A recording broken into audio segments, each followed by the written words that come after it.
No, no, you're good. Can we take any of the chair back here, or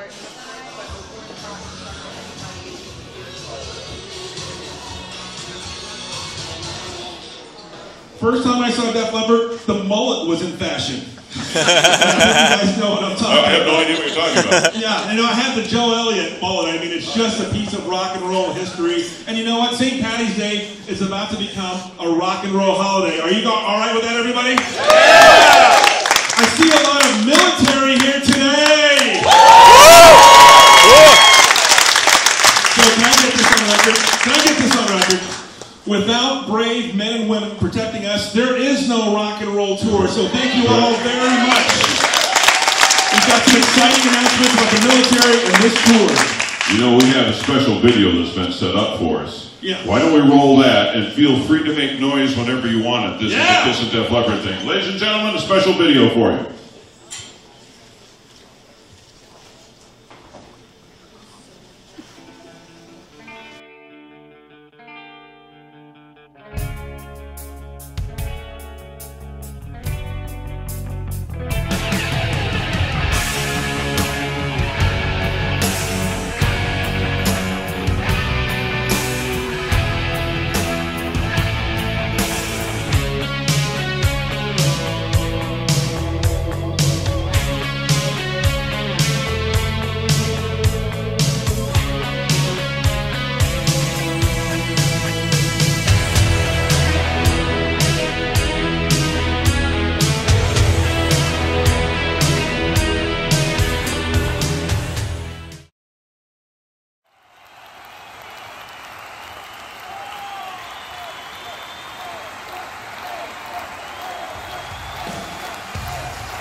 Ladies and gentlemen, KISS and Def Leppard. Yeah! KISS and Def Leppard. You can get up, you can scream, you can shout. You get it's rock and roll. It's rock and roll.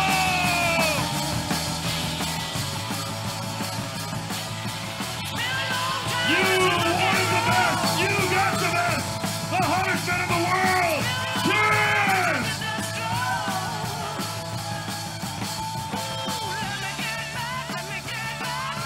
Yeah. The great frontman, Paul Stanley. Rockin' Tommy Thayer. Silvernote Tomcat, Eric Singer, and the Demon, Gene Simmons. KISS!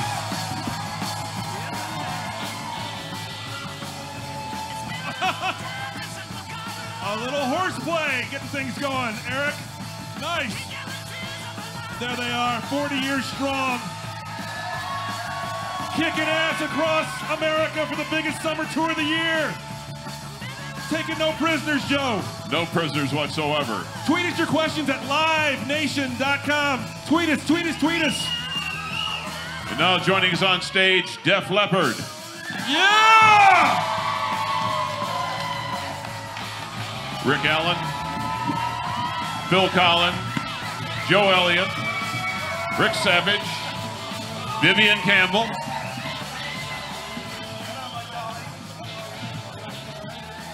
The combination of these two rock and roll powerhouses. KISS, Def Leppard together, once in a lifetime tour.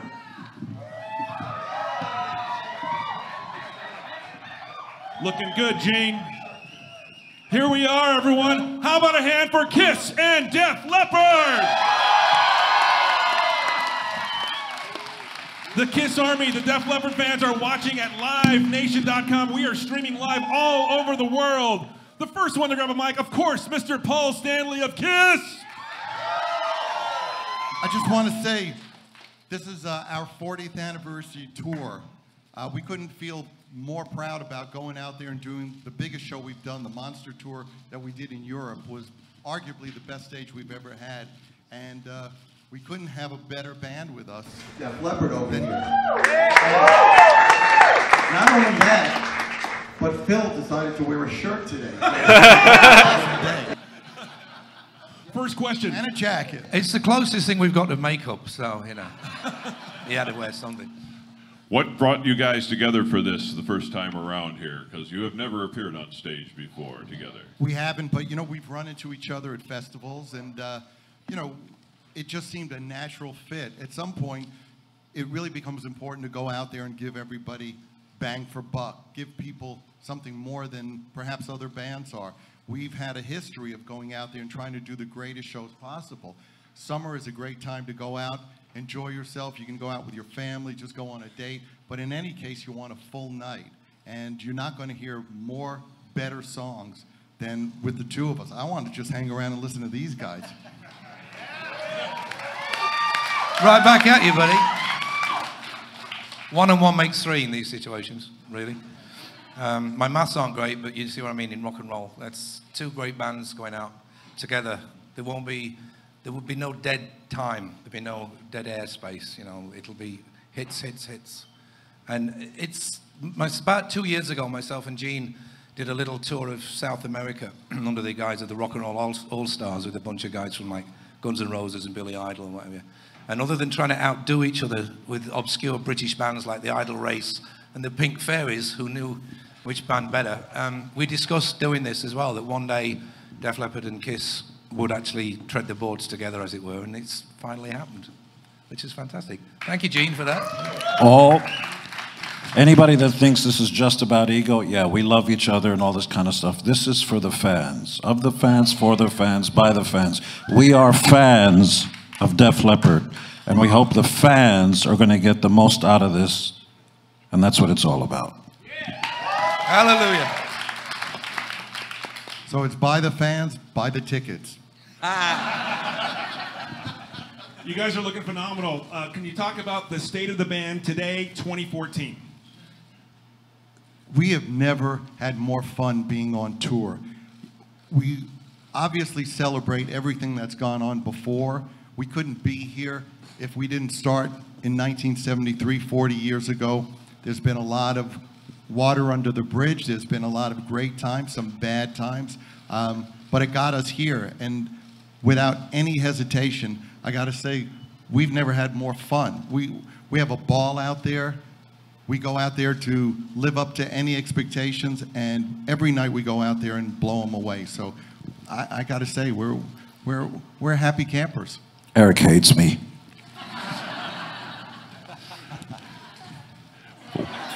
I didn't hear what you said. You're mumbling again. Eric hates me. Yes, I hate you very much. What about a question for Eric and for Tommy? You guys driving the band when you really had posters of them when you were kids. What's it like to be that fan who's in there? Right? Maybe? Actually, Sorry, Paul. Actually, I'm not that much younger. How old do you think these guys are? Sorry about that, buddy. Yeah, when I was in kindergarten, I loved KISS. No, you know, we've been, speaking for Eric and I, we've loved KISS all of our lives. KISS has been around for 40 years now, which we know, and, you know, but actually between... How old are you? You know, I'm in my early 50s, so I'm getting up there. But anyway, you know, I've been in the band about 12 years now. Eric's been in longer, and so we're a big part of this, and, you know, it's in our heart, and we, you know, we bleed KISS blood, and Gene spits it, but you know, we're very much, our heart and soul's into this, and we love being in KISS, and like Paul said, when we do anything, when we're touring, when we're recording, we really love being together and doing it, and it's no BS. There's a good chemistry in this band, a great spirit, and we're looking forward to taking that out on the road this summer together with Def Leppard and having a gangbuster tour. Thank you. One of the things you two guys, you two bands, you two artists share in common, all of you started in clubs from the very beginning. These bands were not formed by a game show on TV. You actually were out there working to begin with from the very, very beginning, working very hard. Does that carry over today? Do you feel that when you walk out on stage, you still remember that, either to escape the clubs or for the energy? Actually, I won a competition in a club to play with Def Leppard. So, but, you know, it was cool. We jammed in clubs actually before I was in the band. He came second. I know, really, but you know, I beat the other guy up, so you know, we were good. I came third.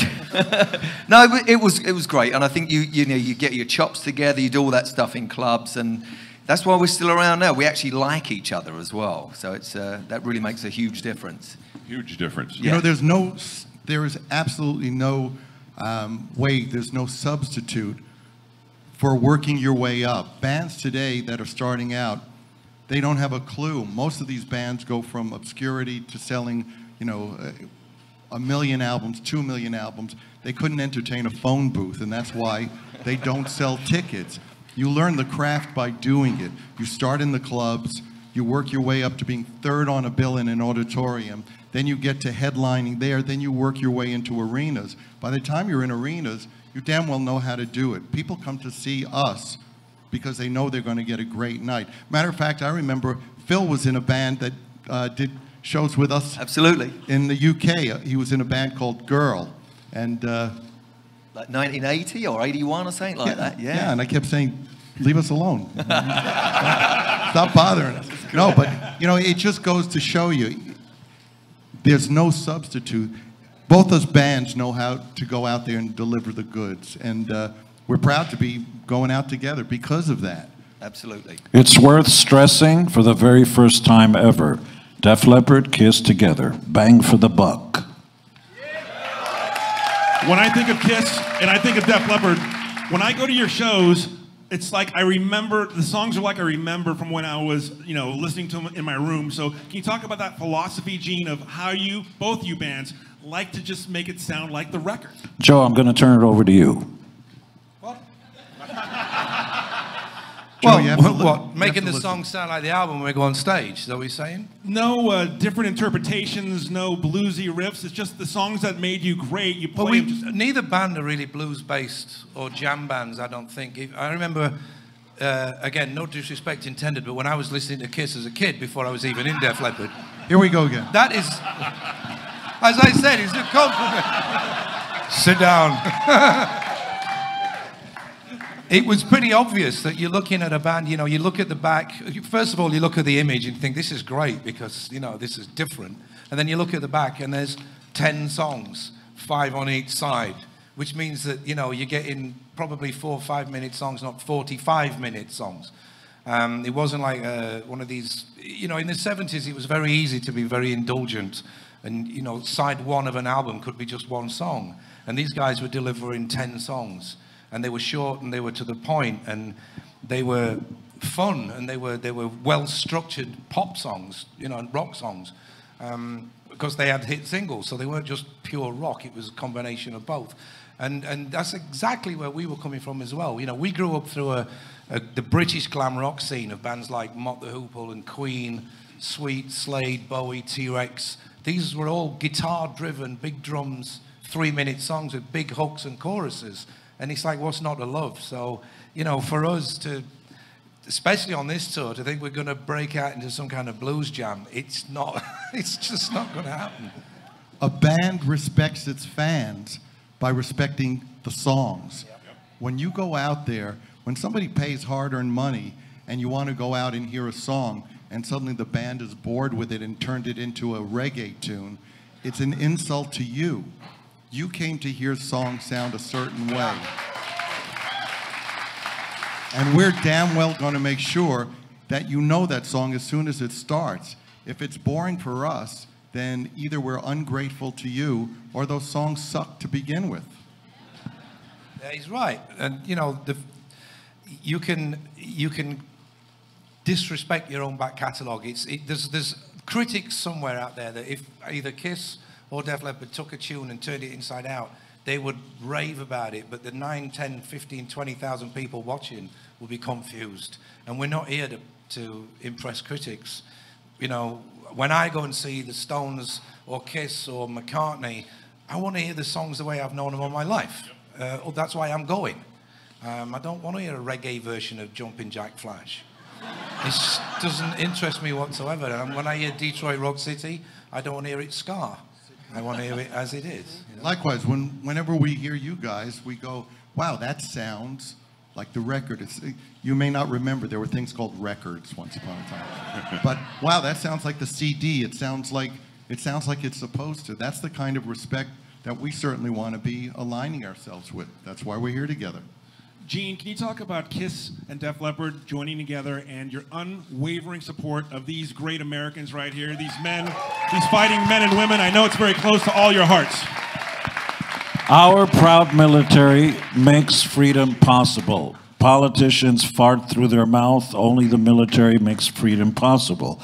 If you don't know that, you're an idiot.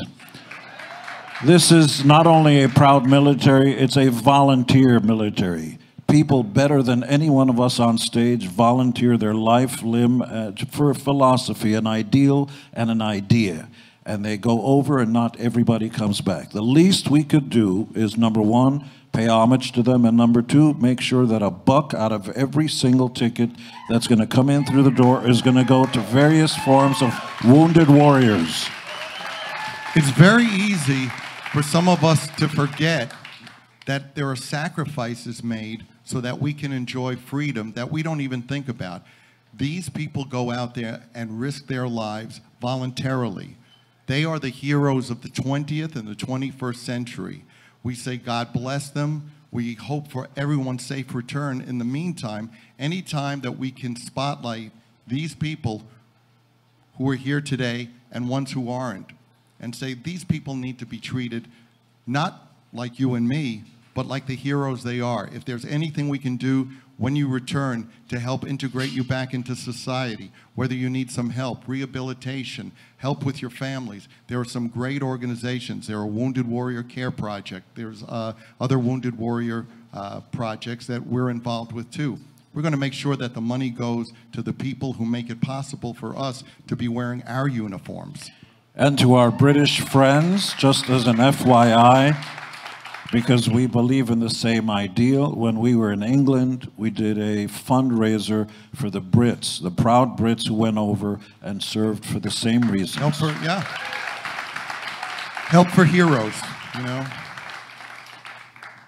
You know, we don't want to get maudlin or get serious, but we were born in two of the greatest countries, and the freedom that we get to enjoy every day comes at a price, and some people give the ultimate sacrifice to make that happen. So God bless all of you.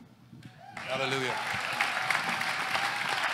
Leo's got a couple questions from the crowd here. The first one I got from the press, actually the first two had to do with the earthquake today. Ladies and gentlemen, Joe Elliott flew in last night, and he thought there was an earthquake this morning. Little did he realize it actually was a KISS production crew preparing for the show.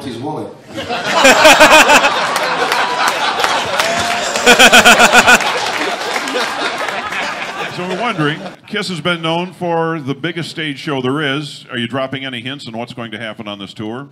We went out through Europe with what we call the monster stage.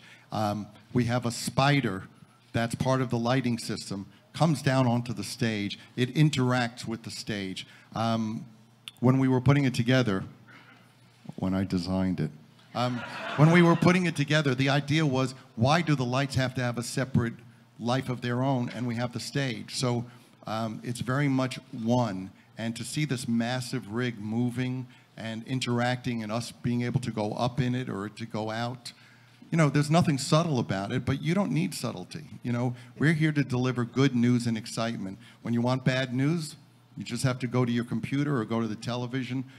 You can get away from it for one night. You can enjoy yourself. All the misery will be there tomorrow, but we want to make sure that we entertain you for one night. Alongside Def Leppard. The question then is, for you guys who have a very bright show and it keeps getting bigger as time goes along, do you feel a challenge? Is there any pressure on you? Not really. I wouldn't call it a challenge. I don't. There's always an element of certain people think it's going to be competitive. You know, and I just don't see it as competitive. It's two great bands that are going to be playing for the same amount of time. It's joint forces. I mean, that's what it is. I don't see it as competitive at all. Yeah. Total respect. I was going to say, have you ever seen... From this side of the stage to that side of the stage, total respect. Yeah, I think Paul touched on it earlier as well. The most important element of the concert is the audience. Yep. They're the ones, and it's all about them. And we can deliver great songs, and so can KISS. And that's the bottom line, and everybody will go home happy. They've got their 40th anniversary. We're 35. We're a little young. Maybe 35 years into ours. We're just blessed that we can still do this. I mean, Paul mentioned early on about these, you know, we went through the clubs and then, you know, up to the arenas and stuff like that. And these new kids coming through, I don't really think you'll find many bands that are starting off in the last 2 or 3 years sat on this stage in 40 years' time discussing their 40th anniversary tour, because the infrastructure is so different. We're very blessed that we have an opportunity to take the songs that we've got and they've got and put them in front of one massive, hopefully, crowd, and they can celebrate the history of both bands at the same time. It's a fantastic opportunity. They actually might be on the stage, but they'll be asking who's got the bucket and the broom. Yeah. But isn't it normally, would you like fries with that, sir? Yeah, exactly. But I think this all comes down to pride. I don't, you know, rivalry, who's going to be better. I think this is about going out and being your best. Yep. Because when you're your best, they get the best. It's all about giving the audience what they deserve. And we'll sleep very contently tonight knowing that we're doing this together. Def Leppard fan Craig right here. Craig? Hey guys, first of all, I want to say thanks for being here. It's really an honor. And I just have a statement specifically for Rick. My son, who's actually not here today because he's actually joining the military today. He's a musician. He plays the guitar. And we were lucky enough to see you guys at the Gibson a few years ago. And ever since then, he's really been inspired by you. The fact that you never gave up after your accident is really keeping him, you know, he thinks that that's really an amazing thing, that you're able to do that and still play at the level that you do. And you're really an inspiration to him. And he just wanted me to tell you that. That's very cool. Thank you. You know, I always tell people that are starting out, you know, celebrate your uniqueness, and that's one thing, you know, I strive to do, and just play from your heart, you know, just and it's wonderful that you relay that message. Thank you, Eric. Before we went out, Eric was talking about Rick, so. I was saying how fantastic he is. I was telling these guys, we were getting ready, and I was telling some of the wardrobe people, I said, when you get a chance, you got to go up and watch Rick Allen play drums. I said, because it's really incredible, you know, and I mean this with total props, Rick. You had to relearn how to play drums, and it's like, I remember the first time I saw you play after your accident, I was standing there at the Forum with Terry Bozzio, who's a pretty acclaimed, renowned drummer, and everybody was just blown away. We're like, oh my God, this is incredible how he plays. It's a testament to your, like, spirit as a person and as a human being, what you are able to accomplish as a drummer. And I mean, it's amazing. That's very cool, man. Thank you. The human spirit is the most powerful thing I know, and I think one thing we all have in common is resiliency. You know, we keep coming back, and I have no intention of giving it up anytime soon. So thank you. All right, a question from. If I could just add as well, it's great because of this whole link in with the military. The fact that we've got our own wounded warrior here that's survived and come through even better. The highest compliment that any of the four of us can pay Rick, other than the fact that he has to look at our asses all night, is that we're looking out that way, and to us, to our ears, it doesn't sound any different. In fact, it sounds better. So it's not like there's anything missing. In fact, it's enhanced the songs, and you wouldn't know. You know in the back of your mind he's got one arm. But when you're on stage, you just hear him play the drums, and he just sounds like a drummer. Question in the front row. Hi, my name is Kim. This is a question for you, KISS.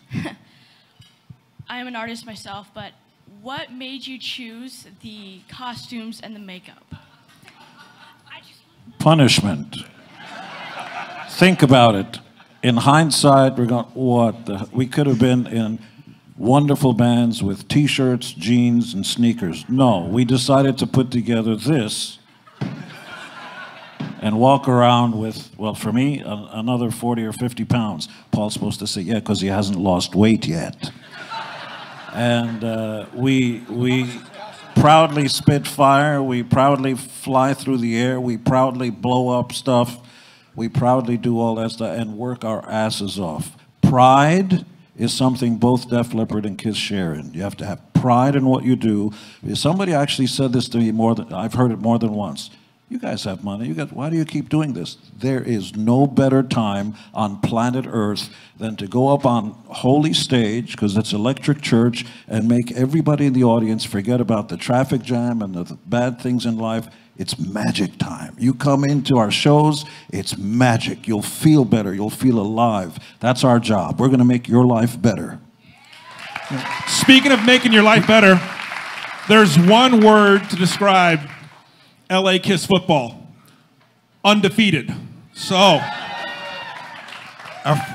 we played our first game. So we played our first arena football game. Not LA us. KISS. Not us. Our football team. 41-38. We're also undefeated. But yeah, our football team won its first game. Home season starts April 5th, and you should really come to these games because the players are absolutely insane. The entertainment is insane. The dancers are insane. It really takes this all to another level. It's KISS, and you know, when KISS puts their name on something, it's not going to be something that, it's not going to be a snooze. You're not going to have to sell your car, mortgage your house to get tickets. There's $99 season tickets available. But we're not here to talk about that. We're here to talk about the tour. Paul is right. Go to lakissfootball.com. But, you know, going back to the question about, you know, the outfits or uniforms, you know, I remember going to concerts. I was lucky. I saw Humble Pie. I saw Jimi Hendrix. I saw Derek and the Dominoes, The Who, The Kinks. Every band, I was a huge Anglophile, loved British bands. Thought that most of the American bands needed to start by taking a bath and then spending a little bit of time less with drugs and more playing their instruments. So we came up from that. Those are our roots. We never put this on to substitute for anything. We wanted to wear this proudly and take what we had seen other bands do a step further. If it was purely about the makeup, there would be tons of bands running around. The few that have done it, most are answers in Trivial Pursuit games at this point. So it's always been about the heart. You can paint a car anything you want, but without a great engine, it doesn't go anywhere. This is a great engine up here, and we are going to win every time we hit the stage. Paul, just so you know, if your team keeps winning, we've got a song called Undefeated. You can borrow it if you want. Free? Yeah, you can play it in the stadium. That's no problem. One of the things that a lot of people don't realize in seeing your shows, both of you bands are this same way. Your audience now has grown to the point where it's from God knows hours old all the way up into people who've been around for quite a while. You have a complete broad demographic range in your audience, and I know that's not the way it started out. When did you first start noticing that? And you got to get a kick out of seeing families and people that could be families. For us, rock and roll has changed. What's happened over years, rock and roll has become more like the blues. As long as you're writing about things that your audience understands and can connect to, you can keep playing it. It's not the music of teenagers, it's the music of life, about celebration, about freedom, about self-empowerment. You know, for us, the great thing has been our concerts have turned into kind of tribal gatherings. It's more about a tribe. Usually if you go to a rock concert, you don't want to see your kid brother, you don't want to see your older sister, it's just yours. With us, it's about a tribal gathering. It's like the largest cult on earth. Everybody shows up, they're proud to have their family with them. It's great when you see parents there holding their kids up, almost like a rite of passage. You know, for us, rock and roll is something that's timeless. I like to say to the audience, we were there for your parents and we'll be there for you.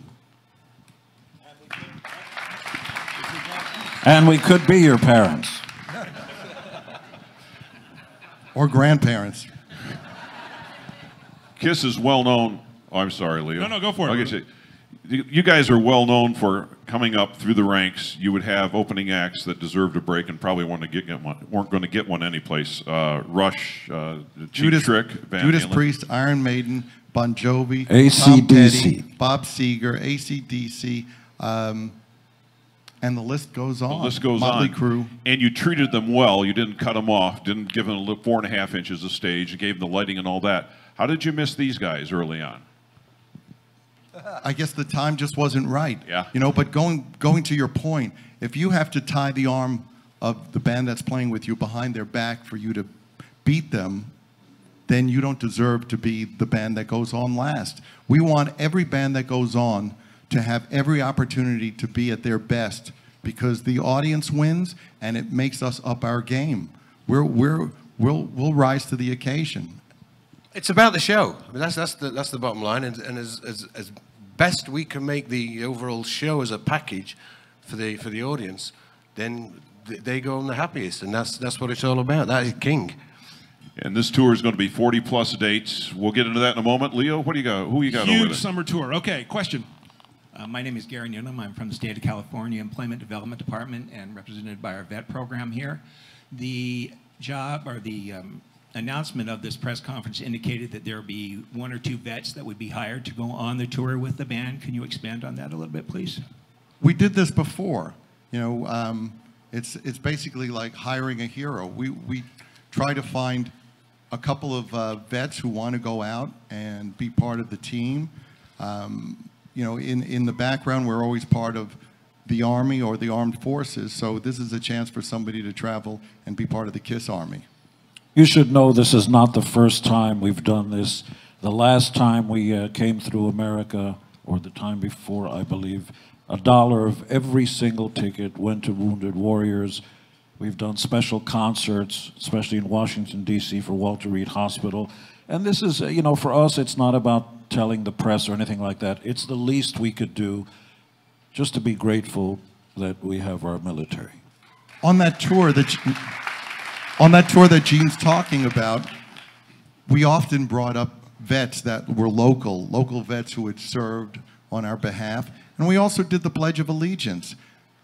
It was important to let people know that patriotism is cool. There's nothing uncool about standing up and pledging allegiance to the country.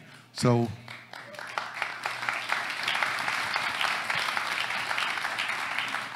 you know, again, we don't want to hammer this point home, but the truth is we're all here because of the military that makes it possible. Here, a question or a statement for Def Leppard. Hi, my name is Karen. I'm with the Army Reserve, the backbone of the United States military. So she says. That's right. I want to thank you all. I grew up with you, and I also met my husband in 1987 in a bar when I was in ROTC saying I was studying for an exam, and my husband was an Army enlisted man coming down for Seneca Army Depot with Pour Some Sugar playing. And we got married to that song, and we've been married 21 years later. And I have put all of your music, it started on the, you know those cassettes that you carried around when you were jogging in the military, where we do it all the time? So I have all your music on there, and I just want to say how inspirational it is to have someone from your childhood come out and be here for us troops, and for all my friends who served overseas. Thank you so much. Thank you. You know, it can make the point here as, again, there's over 40 cities in the tour. Thus far, it starts the 23rd of June. Some of you know this, maybe not everybody, but KISS was on, I believe, this stage just a couple of weeks ago on Valentine's. So the band, and it is a band because everybody's involved in the songwriting. Everybody's been performing with each other for many, many years now. It is an honest-to-God group. And Def Leppard has been hiding someplace in Ireland, I believe, writing music. Was that or was it just giving Vivian a chance to grow the hair back after the chemo? A bit of both, really. I think it had already grown back by the time we got there. Okay. But he liked to go back to Belfast on weekends and visit his folks. But yeah, I've got a studio at home, and we all camped out at my place for a month, for the month of February, to write some new songs, which you will hear none of this summer. You know what's really interesting? We actually went over to Joe's to write 1 or 2 songs and maybe put something out like we got 11 songs on the go already just in a month. So we're definitely going to have an album out, and that'll be out next year. So we're really excited. We haven't done music together, new music, for a long time, and it was so thrilling and just so cool to be back in it. But yeah, 11 songs on the go. We'll have 20 by the time we're done. So yeah, all good. Excellent. I don't know if anybody's aware of this, but the band KISS is going to be inducted in the Rock and Roll Hall of Fame here in a short period of time. Yeah, about time. Yeah. And I'm wondering, because of this exalted level they're going to be at, are there requirements of the contract that you must refer to them as Your Majesty? Cut it out. Come on. Lord? Yes. Well, I've been referring to Gene as Your Majesty for about 3 or 4 years already. Stop it. Stop. You know, on a different note, we were all really thrilled that Vivian's here and that he's doing great. You know. Thank you, Paul. Yeah. Never better, actually. Yeah. Good. I had to get a little haircut this morning. It's getting a little out of control, you know. Well, you're looking very handsome. Oh, thank you very much. And healthy. Yeah. Good to have you. Cheers. Good to be here. Right over here. Here we go. Guys, right over here. This is for all of you guys, but Rick, after I stepped on an IED and lost my arm and both my legs, I was a guitar player of 12 years, and I just simply didn't want to give up, and you're a big part of that inspiration is to keep driving and keep going. So looking at you and all your crazy foot pedals, I thought I'll do the same, and I made mechanical levers and had people design it, and I'm still working on it. And I'm using electronics now in my drum kit, and I just want to thank you for showing me that I can still do music, so thank you. That's very cool. Thank you. Well done. I could probably learn a thing or two from you. It's cool, man. Thank you. All right. Question right here in the middle. How you doing? Michael Broderick, Marine veteran, and I want to know if there's going to be a sequel to Phantom of the Park. Semper Fi. Hopefully not. I'm still trying to figure out what it is about. A Twitter question at Live Nation. Here we go. Both bands. Some of the staples, some of the crowd pleasers, and your favorite songs to play in concert. Just a few. It's different every night, actually. I mean, or each tour, you know. I mean, it's a real buzz when we play Pour Some Sugar on me because everyone starts taking their clothes off, right, for some reason, even if you mention it, which is kind of weird. So everyone has a different favourite, I think, but that one's always a blast. We love playing Photograph, but we can't figure out the chords. Me too. Well, we're still trying to work on that one. We've done it once. Paul, many, many years ago, when Phil was not even in Def Leppard, me and him got up on a stage in Sheffield in a little club and attempted to play Do You Love Me? Yeah. I was the drummer. It wasn't very good. You guys did it in, didn't you do it in Girl? Absolutely. Yeah. Yeah, we actually, the band I was in, Girl, we covered that. It's a great song. And another thing, actually, I want to thank Paul and Gene. They accepted our American Music Award when we couldn't get it. We was in Holland recording, and these guys accepted on our behalf, which was very cool. We actually never thanked you for that, so thank you. And we never got it back either. So, can we have it, please? As you can see, the dynamics are at play here. This is going to be the biggest tour of the year. KISS, Def Leppard. Is there any chance this would go beyond North America? You know, here, how about this? Do you want it to? Of the people, for the people, by the people. You want it? You got it. Let's just see how the first 40 goes. See if you can take any more joy. And you want it? We're happy, healthy, and yeah, there's lots here. They'll pour the sugar, they'll lick it up. KISS, Def Leppard. Thank you to the military here today. Thank you to you guys. All of you together for us. Go rock. Could we get you to the front of the stage here for group shot? Oh, now they want you back. Just can't make up your mind.